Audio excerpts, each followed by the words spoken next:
After sort of banging around New York and working, I went to Central America and then to Spain, started my book there, and had a very romantic notion of desolation and of despair and so forth. And I won't say that I had a flirtation with Catholicism, but I was very taken as a totally self-centered young man, romantic, sorrows of a young Werther and all of that sort of thing.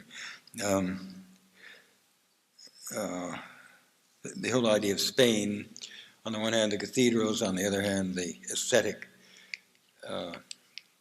quality of Philip II and the Escorial, all this I was just overwhelmed by. And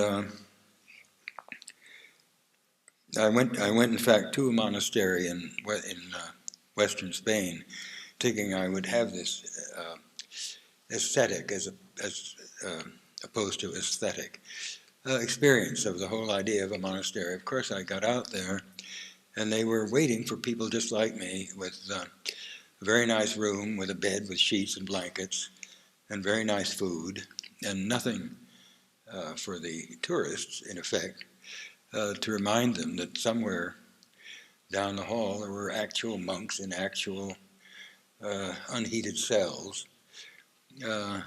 So even that romantic gesture of mine fell flat. I was not allowed to suffer. And about this time, reading The Golden Bough of Fraser, and wrote that book as a kind of expose, I thought, at the time, that things were fraudulent, that everything was a fraud. You get into a book like that, and everywhere you look, everything you see is a fraud, from sexual practices to religious to what have you. And I thought I'd made a great discovery and was telling the world, bringing this news. The world did not feel that way about it.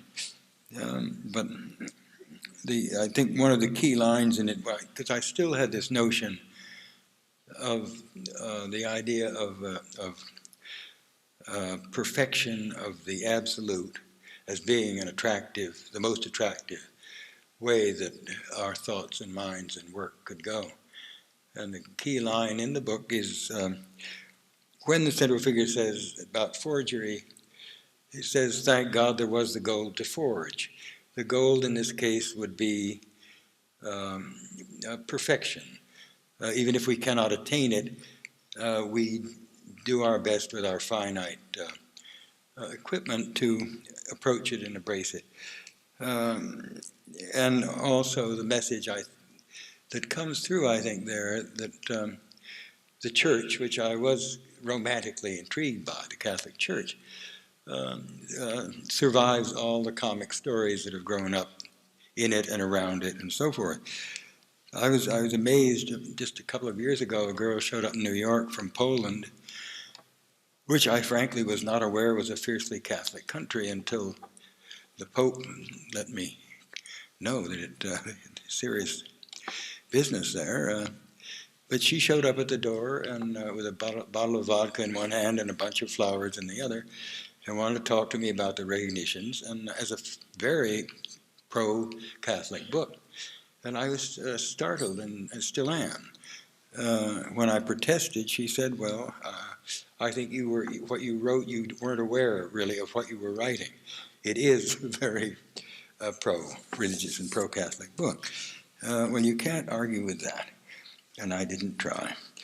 But since then, that was then, and this is now, as they say, the whole realm of the absolute. This is where I think there's a great battle going on now between the fundamentalists of any sort and the secular world,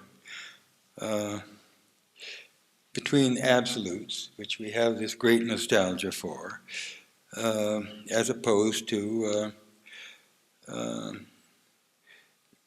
indeterminate what I see as indeterminacy, as relative values, as contingent universe, as what I see around me, a lot of breakage.